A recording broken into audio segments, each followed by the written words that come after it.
Well, hello, Michigan. And thank you to really one of the hardest working members of the President's cabinet. He is a dedicated American. He's focusing on improving the lives of workers even in these challenging times. Would you join me in thanking the Secretary of Labor, Gene Scalia? He's doing a phenomenal job for America. Thank you for those good words, Mr. Secretary. To Secretary Scalia, to Congressman John Molinar, Congressman Paul Mitchell, our great friends, to State Representatives Annette Glenn and Shane Hernandez, and all the incredible men and women of Chatham Gear and Casa de Steel. It is great to be back in the Wolverine State.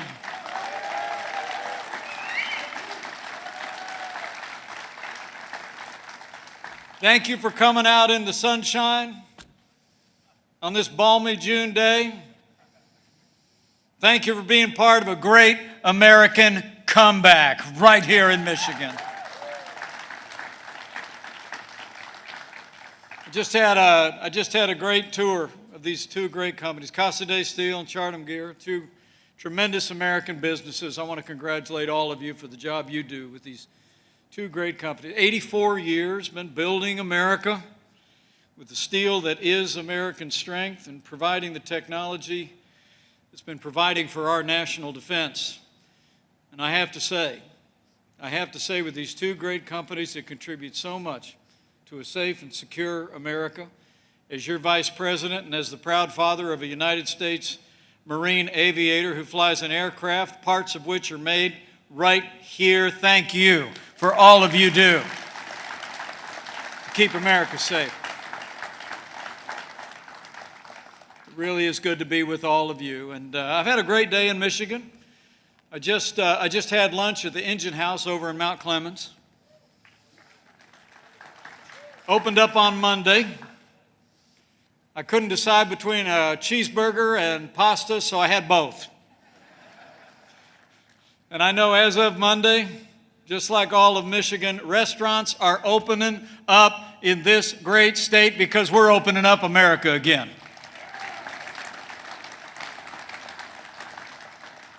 And before I go any further, allow me to bring greetings from another friend of mine, a man who loves the state of Michigan and loves manufacturing and steel like no other American I have ever met. Allow me to bring greetings from the 45th President of the United States of America, President Donald Trump.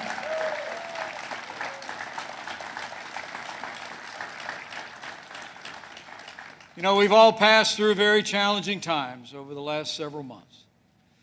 But I'm proud to report to you, after all that we've been through, standing here today because of the sacrifices the American people have made, because of the incredible dedication of our healthcare workers, because of the way that American businesses stepped up. Every state in this country is now opened up again, and 3/4 of America's small businesses are going back to work.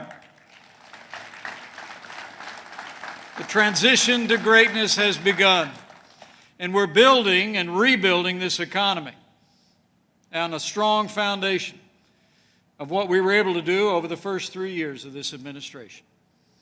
You know, when President Trump and I were spending time in Michigan back in 2016, he promised people of Michigan that we'd cut taxes for working families and businesses large and small, that we'd roll back federal red tape, that we'd unleash American energy, that we'd fight for free and fair trade that puts American jobs and American workers first. And President Donald Trump delivered on every promise he made to the people of Michigan, and we saw more than 7 million jobs created in the first 3 years.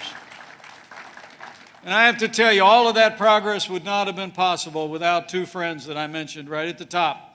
And I wanted to give you one more opportunity to thank them. They are two principled conservative leaders.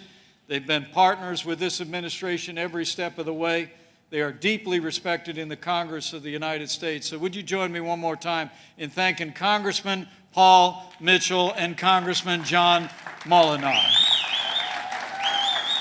Stand up and take a bow, guys. Thank you so much. They've been delivering for Michigan for the last 3.5 years, and the President and I are so grateful. And you know what? Because of that foundation that we laid, after all that we've been through as a nation over these last several months, the American comeback has begun. In fact, just a few short weeks ago, we actually saw in the month of May alone the largest one-month increase in jobs in American history. It's true. The experts were all telling us, weren't they, Ms. Secretary, that we could lose 8 million new jobs in that report. They said unemployment across the country might go from 14% to 20%, but actually the American people proved them wrong. And in the last month alone, America's businesses created nearly 3 million jobs. And we didn't stop there. Last week, the experts also predicted that retail sales would only grow by about 8%, but the American people knew they had another thing coming. As we say down in the Hoosier State, they shattered expectations. Retail sales soared by 17.7%, the largest monthly increase in sales ever recorded. The American people are driving a great American comeback. And as I stand before you today, I want to make all of you a promise that the centerpiece of this transition to greatness, a centerpiece of this comeback, is going to be law and order in every community, in every state in the nation.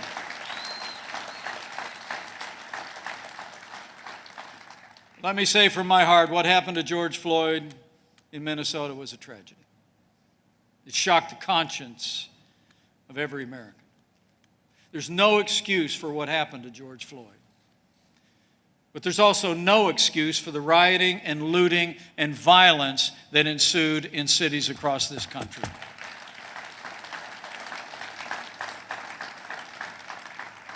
You know, like every American, we cherish and will always defend the First Amendment right of every one of our countrymen. We respect the concerns of peaceful protesters.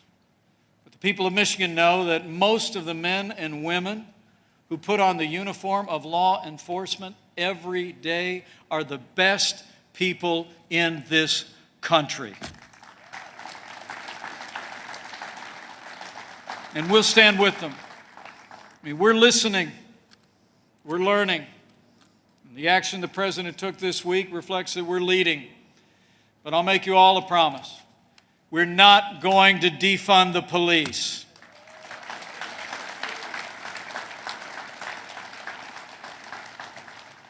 You know, my uncle was a police officer in Chicago, not real far from here, for his entire career.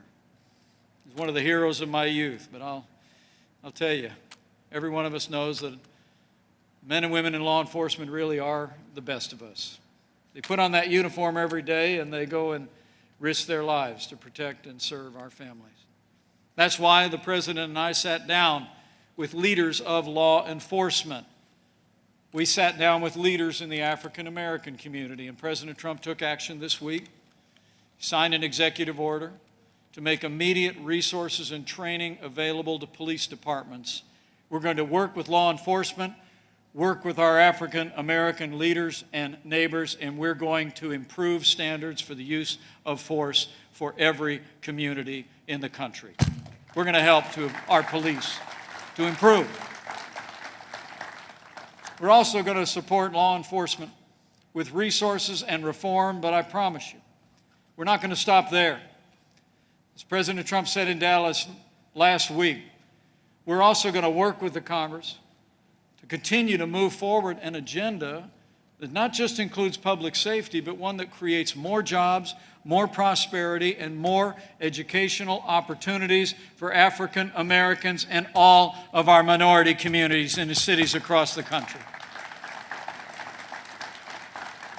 I mean, for the last 3 years, I'm proud to report to you that because of the policies that these congressmen supported and this president advanced, we saw the lowest unemployment ever recorded for African Americans in this country. We saw the creation of more than 8,000 opportunity zones, generating billions of dollars in investment in underserved communities.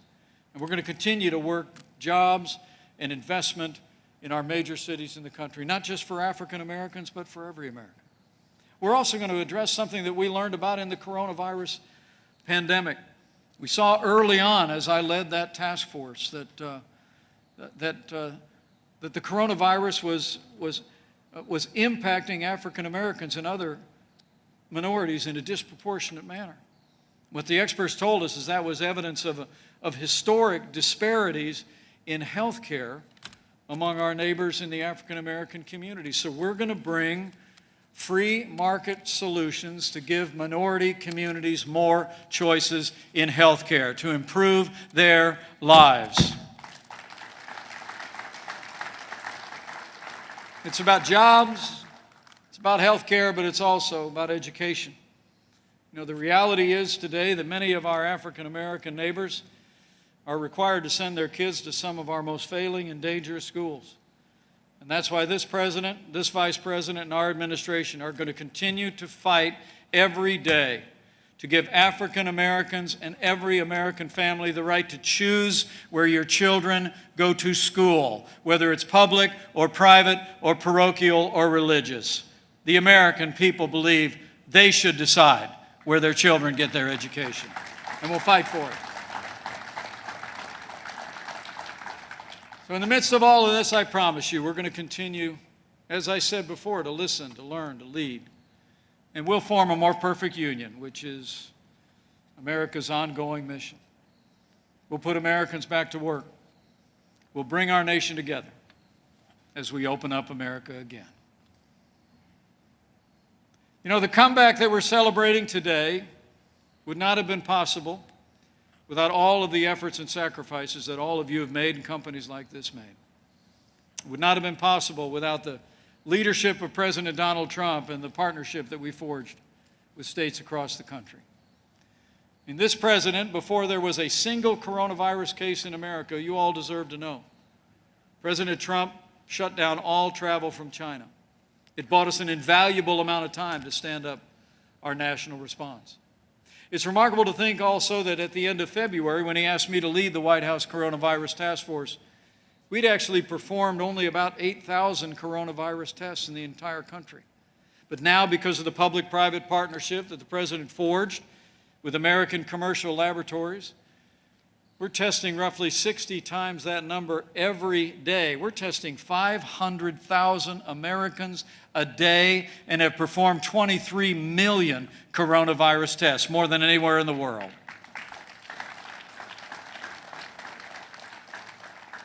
And we've been giving states what they need when they need it. And I'm proud to report to you, working with the state of Michigan, we delivered more than 560 million masks and gowns and face shields and personal protective equipment for our healthcare workers. But it was those efforts by industry, those efforts by the President, mobilizing a whole of government approach, even a whole of America approach, that launched our national response to the coronavirus. But ultimately, it was because of all of you that we are where we are today. Every single day, we're one day closer to putting the coronavirus in the past. Because of the sacrifices of millions of Americans who stayed home from work, from school, from places of worship, who closed down businesses, putting the health of their employees, their customers, and their community first. You made a real difference. And it's also a credit to the incredible healthcare workers in this country. I must tell you, the heroes of 2020 are the doctors, the nurses, the healthcare workers, and the first responders of America. They looked after our families as if they were their own, oftentimes without regard to their own personal safety. They went into harm's way. And here at Chartham Gear and Casa de Estilo, you did your part. Chartham Gear, I'm told, stayed open during this pandemic, didn't let go any of your employees at any point. Thank you for your commitment to your workers. And I'm proud to say the Paycheck Protection Program that these congressmen supported helped them do that. And we were proud to be able to partner with you, keep people on the payroll, and the President just extended Paycheck Protection just about a week ago. But it wasn't just about keeping people on the payroll, keeping people working. This company you also helped our healthcare workers. I heard all about it. I talked to one of the guys working at the company who figured out how to print 3D masks, safety glasses, and face shields. And though production did slow during the first few months, I know you're on your way back to full capacity. But let me just say thank you. Thank you to Chartem. Thank you to the Chartem team. Thank you for keeping this business rolling, but thank you for what you did for the health and well-being of the people of Michigan. We're grateful.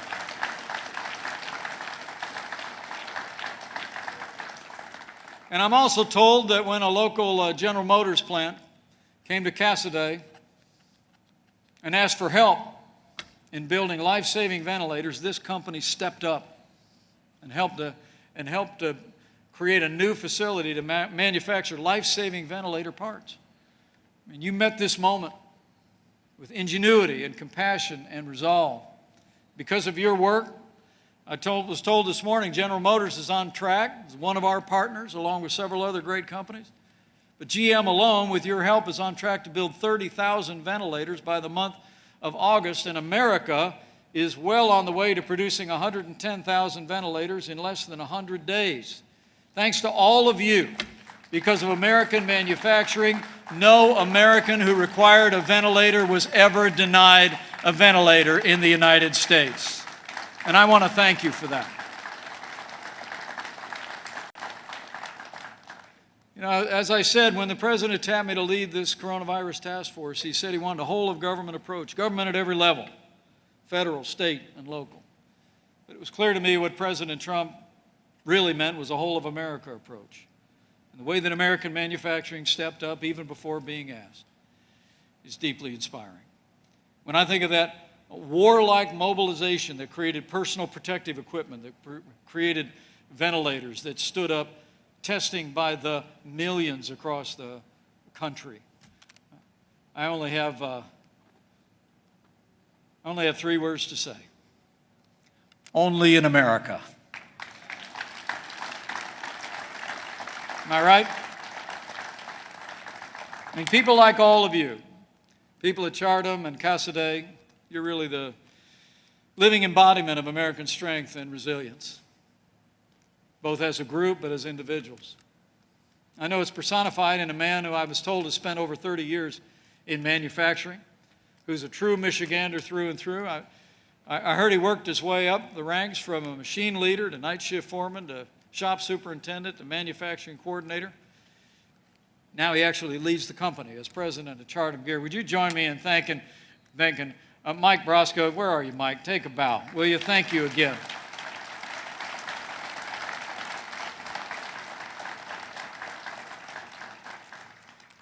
He's also like the son of Italian immigrants whose parents came to America in pursuit of a better life 60 years ago.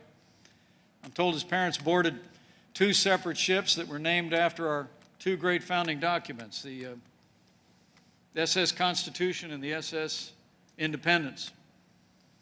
And their son would go on to found Cassaday Steel in 2001. He built this company in one of the largest steel fabricators in the state of Michigan. It's a great American success story, and today just so happens to be his birthday. So would you join me in thanking Bruno Cassaday? Thank you, Bruno. Thanks so much. And happy birthday.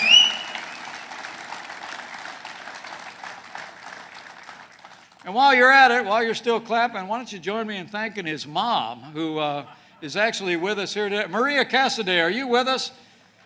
Take a bow, Mom. What a great family.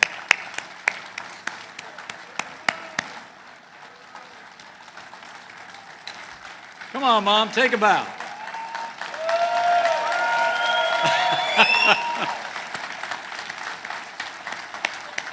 What a great family. What a great family and what a great business. You know, we've all been through a lot in these past few months, but we responded just like the American people always do. We came together,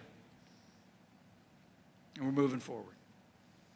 Because of the sacrifices that you made in those 45 days to slow the spread. Because of the way the people of Michigan, the people of America, put the health of family members and neighbors and people they didn't even know first. Because of the way that businesses stepped up, put health first, and then also leaned in to make a difference as we stood up our national response. I'm proud to report to you, as the head of the White House Coronavirus Task Force, we slowed the spread. We flattened the curve. We cared for the most vulnerable, and we saved lives.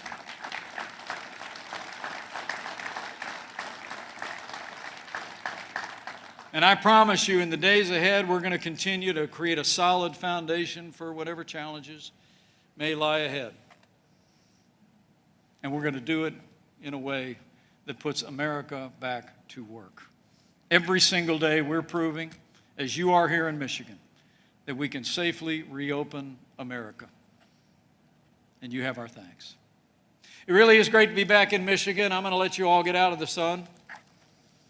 And I got a plane to catch. I will tell you, I ordered a pizza to go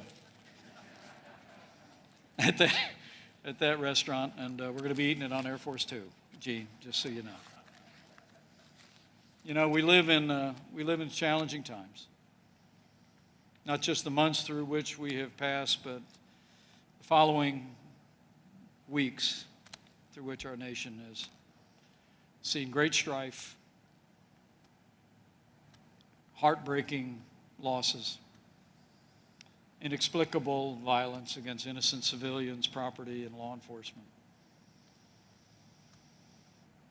Sometimes you turn on the television, it seems like there's more that divides us in these United States than unites us. But I'll always believe that there will always be more that unites us in this great country than could ever divide us. And chief among those virtues and values is this is a nation that loves freedom, and this is a nation of faith.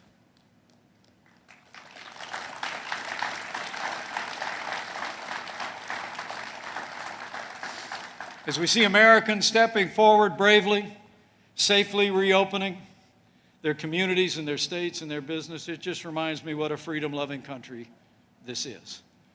I've been traveling around the nation, and I see the way the American people are stepping forward safely and responsibly, showing we can exercise common sense and exercise our freedom and move forward. And it's truly inspiring.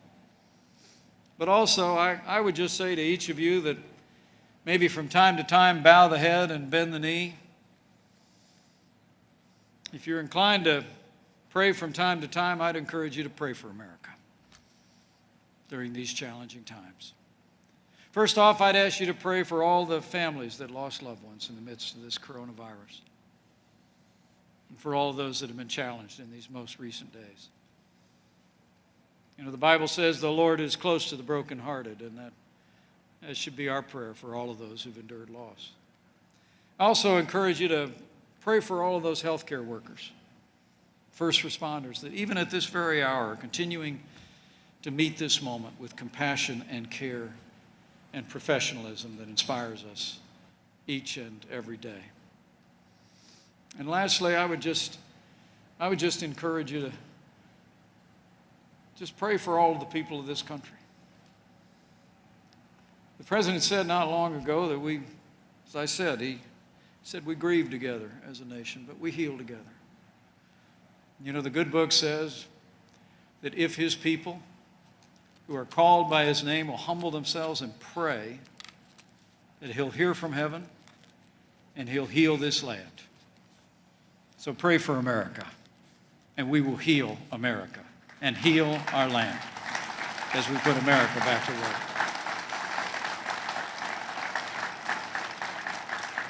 So thank you all for coming out in the sunshine. I'm going to let you go cool off, but it is great to be back in Michigan.